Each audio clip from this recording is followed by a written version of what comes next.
Welcome to our podcast, Living Our Best with Memory Loss. What makes this podcast unique is that 3 of its hosts, Bob, Dennis, and Sue Ann, have a memory loss diagnosis. The purpose of this podcast is for people to share their experiences with cognitive decline. It is not to provide medical advice. We are not doctors, and we stress that what might have worked for one person might not work for others. If anything you hear on this program inspires you to explore treatment options, we recommend you do so in consultation with your physician.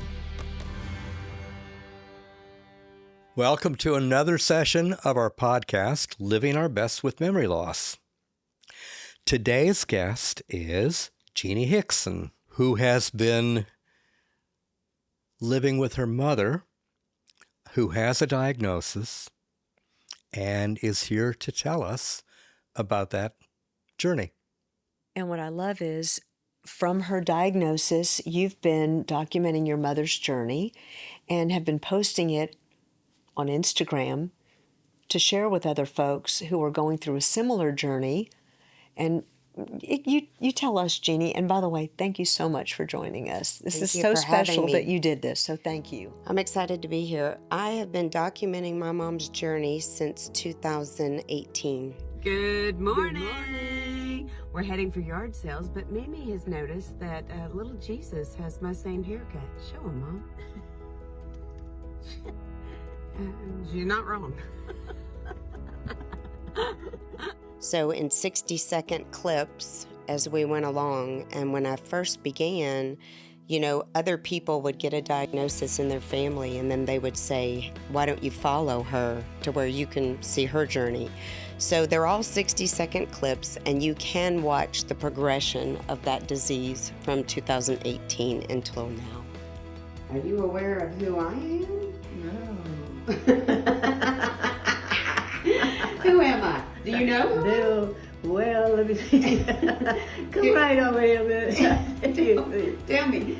Do you know who I am? You are a last That's correct. one of a child. That you are. That is it, girlfriend. I am your last one of your children. I'm your youngest.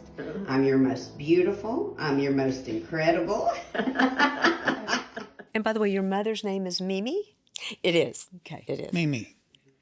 So how far back did you go when you first realized there was something a little bit off on your mother? I think one of our first thoughts was something as simple as, where did I put my purse? And so things like that just get kind of overlooked because that's obviously natural for all of us.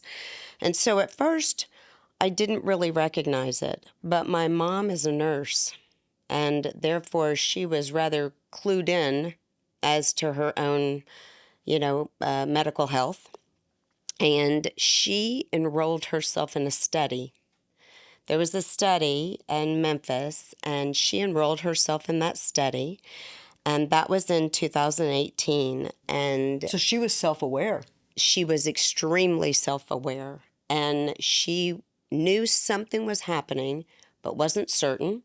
The doctor said it could be mild cognitive impairment, and because she had worked at St. Jude, Le Bonheur Hospital in Memphis and all, she knew the power of breakthrough medications. And so she enrolled herself in a study, and they began the study in 2018. And the sad part of the story is, when you are on a blind study like that, you can have no other medications in your body. And she went to the doctor on a routine visit, and the nurse walked in and gave her 6-month osteoporosis shot and thwarted the entire study. Oh, no. So they had to dismiss my mom from the study, and I, of course, was devastated because a study for a caregiver and for herself equaled hope. I mean, you took away my hope when you called me and said, your mom can no longer be in the study because this nurse made an error. And it was interesting because at first I was aggravated at the nurse, and my mom, being a nurse, said, when you are a nurse, you must know that you may make a mistake one day that could cost someone their life. So she had complete forgiveness for somebody in her own field. Wow. But there was a neuropsychologist on that board of people. And he called me in his office, and he was a British guy with turtleneck and loafers with no socks on, just casual looking. And he said, Jeannie, I want you to know that I cannot tell you what all her tests in the study were, but I can let you know that she has amyloid protein on the brain, and the train is coming, and you are on the tracks. I suggest you move her immediately to where she will be spending the rest of her life. And he gave me the biggest gift I ever got, because we then circled the wagons, and my mom knew what was coming. She listened, and we said, this is what's coming, even though we know you feel wonderful right now. It's coming. And she said, take me to live with one of my children. And therefore she has 3 children, and I am the city she chose to live in. And she lives in an assisted living, moved in an assisted living there in Chattanooga. Near you. Mm-hmm. What a gift he was to be so forthright. Oh, he was so fantastic, because he actually, we were talking earlier about you being taking the test. And he said he worries about himself because he knows all the answers. And so he would say, when it's my turn, I know all the answers. I've been giving the test for years. So I think in his mind, I was very grateful for his wisdom. You know, he had the wisdom to know this is what you need to do. This is where you need to get. And he was very much so correct. Wow. Mm-hmm. It's interesting. We were talking earlier before we started recording the podcast that Dennis is on a study as well, semaglutide. Right. Mm-hmm. And so you too, Dennis, you can take no other medication. So you'd even come off of your Aricept and everything. Right. And of course, you never know whether you are in the placebo group or whether you're actually taking the drug. And so... Before we continue, I think that the audience needs to meet Mimi. How old is she today? Mimi is 81. Okay. Mm-hmm. Mimi's a nurse, and she had 3 children. We were raised here in Knoxville. Wow. Mm-hmm. And she's fantastic. She has a fantastic sense of humor. She is very hopeful. She's very joyous, and still to this day is. So let us go ahead and show and let the audience listen and meet Mimi. And this is one of the videos that you posted. Yes. 25. What does that mean? You tell me what that I don't means. know. Do you know what that means? No, because it's only, yeah. I mean, it could be 225 and then another. Oh, and then the year, it does not mean that. It means that card is good till February of 2025. 2025. Do you know what year it is right now? 2025. No. What's this year that we're in? That's when it expires. No. God. Do you know what year we're in right now? No. Oh, okay. Well, you don't need to. No. You want me to tell you, or you want me to let you think about it? No, I don't care. Yeah. Just shut up and get me some money. Oh God! So you don't care what year it is? No. How long was this into the disease? This is probably about a year ago. Right there, I'm trying to help her at the bank, and she's just like, where's my money? Give me my money. So she's always got that fiery spirit, and she still does, and that's what brings me joy. To be able to watch all these memories it's fantastic. I think some people would think this was all very sad, you going back and looking at how she has progressed, but you've both taken it to a different level. It's nice. And I have a little tagline I use on all my videos, making memories with failing memories is the hashtag that my mom and I started together, because I mean, that's really what it's all about with all of our families now anyway. It's all of our memories through our whole entire life. So yes, making memories with failing memories is how we talk about it, and we're still making memories. What inspired you to start documenting? I think, first of all, I'm way into photographs. As a teen, I had a boyfriend that died here in Knoxville, and my mother had taken a photography class. And she had taken a bunch of pictures of us the week before he died. And the power of those pictures was never lost on me. So have always known that the pictures were the power. And then these 60-second clips, because my mom was so fun, and I want the memories. And so, and then I didn't realize how many people it affected. Yes. I didn't realize how many people were struggling. I have even had people in their 30s tell me that they wouldn't have even known about the disease if they hadn't have followed me, because we did things like Margarita Wednesday. Every Wednesday, Mimi and I would go to the Mexican restaurant. We would have margaritas, and the whole town would say to me, "Is it Margarita Wednesday?" And I said, "It's Margarita Wednesday." That nothing interrupts it. And we did that up until it was a fall risk. It's still a fall risk for me to have margaritas, but for you or your mom. Exactly. But the truth is, It's a fall risk for me, too. It's a fall risk for all of us, right? But so I knew the power of being able to keep those memories. And then as people started to say, my mom, my dad, my sister, my brother, my whatever, my child is having memory issues, that's kind of fascinating. I think the only interesting part to me is, though, I only know how to do her. You know, I don't necessarily know how to help everyone else. I know how to do her. What are her fears? I think Right. I think you do know how to help everyone else, because you're doing it right this very second. And maybe I am. I appreciate you saying that. And what you're doing in posting, you're providing all of us, whether we're caregivers or folks with a diagnosis, look what you're doing already. Right. You And are I appreciate helping. y'all for that. I do, because this is going to make a difference. This is how we get more of the studies. This is how we get more people paying attention, that it's going to happen to all of us, that it's something that's happening, period. Jeannie, I watched your postings, and my mother has dementia. She left me a voicemail the other day, and I stored it.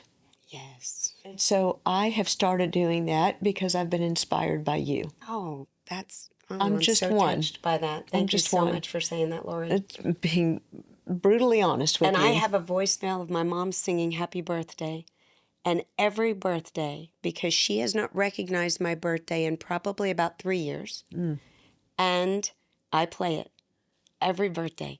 And I love I that. even take money from her account, which is never done, right? I take $25 and I go and I have that margarita, and I go with my husband and I let it be on her, the only time I've ever take money throughout the year, because I want that birthday gift still from her. And I listen to that. sweet. I listen to that voicemail, and I have that margarita, because the truth of the matter is, it matters. It matters. It would matter to her, and she would want me to. That's what we want. Well, you've got the striers choked up over here. Yeah, okay.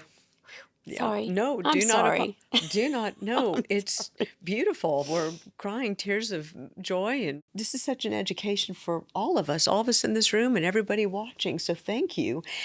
So when I heard about you through a friend, Jeannie, and we all decided we need to get Jeannie on, and we'd done a little research and looked at a lot of your videos, the video that stood out to us the most was the one where you were so honest and so raw, and we thought, this is the diagnosis. And let's take a look at it. So, my mom is worsening by the day. She is still filled with joy. So I am so blessed. She is not angry. She is not hurtful. She's not hateful. But let me be clear, she cannot wash her own hands. the brain signals, and I put soap in her hands like a child, left, right, and then tell her to put them together, and she can't. When it comes time to turn around and sit down, that is a 2-part brain activity, and she can't.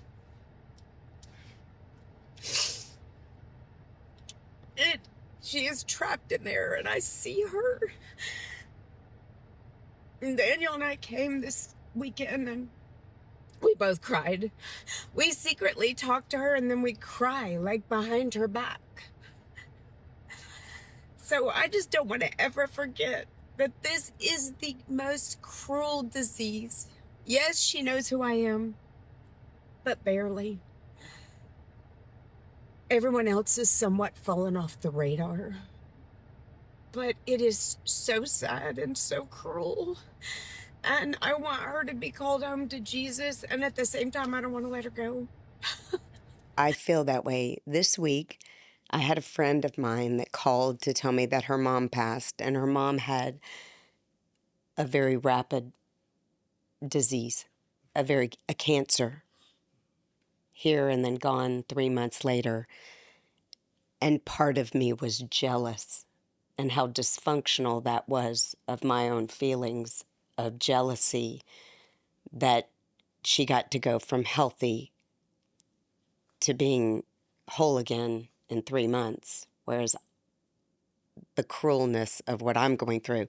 But I understand that there's so many ways that, some people are taken in a flash and some people aren't. But yes, that's how dysfunctional this disease can make the caregiver, because there are times that I want her gone and that I know that I can't live without her at the same time.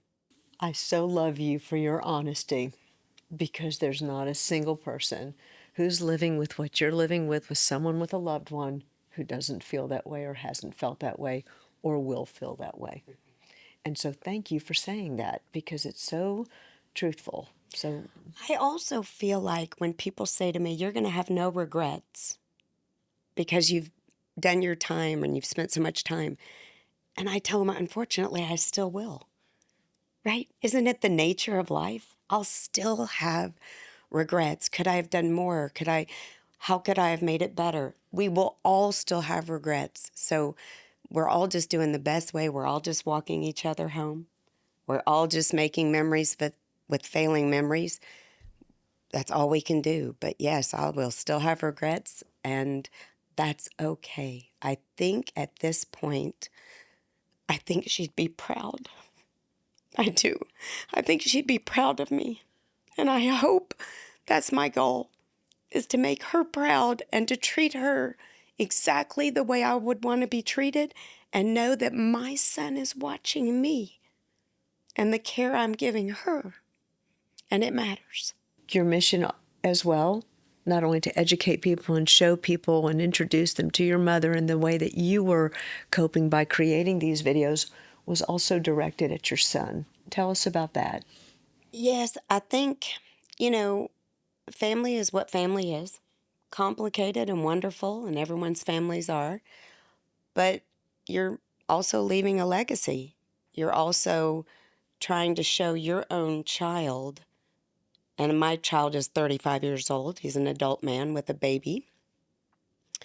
And you are looking at the disease process and the chances of me getting it. You are knowing that you're teaching someone how you would want to be cared for. What is the right thing to do? What is the right way to love? Not the right way to do it, just the right way to love that person where they're at and how they're at. Yes, totally agree with you. Jeannie, you've also handled this with humor. This is one of my favorites. It is Sunday. Your hair's done. Your makeup's on. Your sweater's gorgeous. You're clean as a whistle. And you are ready for Mass. Okay. So, all is good. Having a little coffee. Just enjoying her coffee before Mass. Is it okay to do that before Mass? Who knows? Who knows? Jesus called. He said it was okay. Didn't he? Thank you, Jesus. Okay. Tell everybody have a good Sunday. Have a good Sunday. Peace out. Do peace out, Mom. Peace out. Mm-hmm. Peace out. Mm-hmm. Do I need this? Yeah, peace out. And we do Mass followed by Waffle House. So we do Bob's favorite. Yes, Waffle we House. do Waffle House after Mass together. So and routine, of course, becomes very, very important.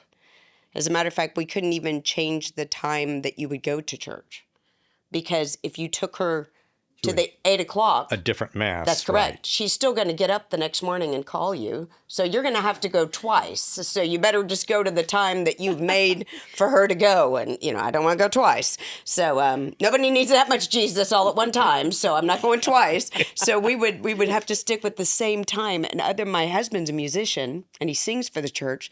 And people would say, I want your husband to come sing at the 11. And I would say, oh, we're not switching. No. Nothing will be changed. The routine is the routine. So, Jeannie, you have been so wonderful. We could sit here. The time has flown. So, Jeannie, if someone wants to get a hold of you, would you suggest they go to Instagram or Facebook? Which one are you active on both of those? both of those. They can instant message me through either one of those. Okay, just send you a message and say they saw you on the show. Correct. And you'll know that it's... I think the handle's both the same. It'll be Green Bean Jean. And if they'll send me a message, and if they want to go on Facebook and go on the videos, click on videos, and they can watch all sorts of our journey through our mom's illness. You all are making a difference. I'm grateful that you've given me the opportunity to be on your team. Thank you. Jeannie, thank you so much. Thank you. Really.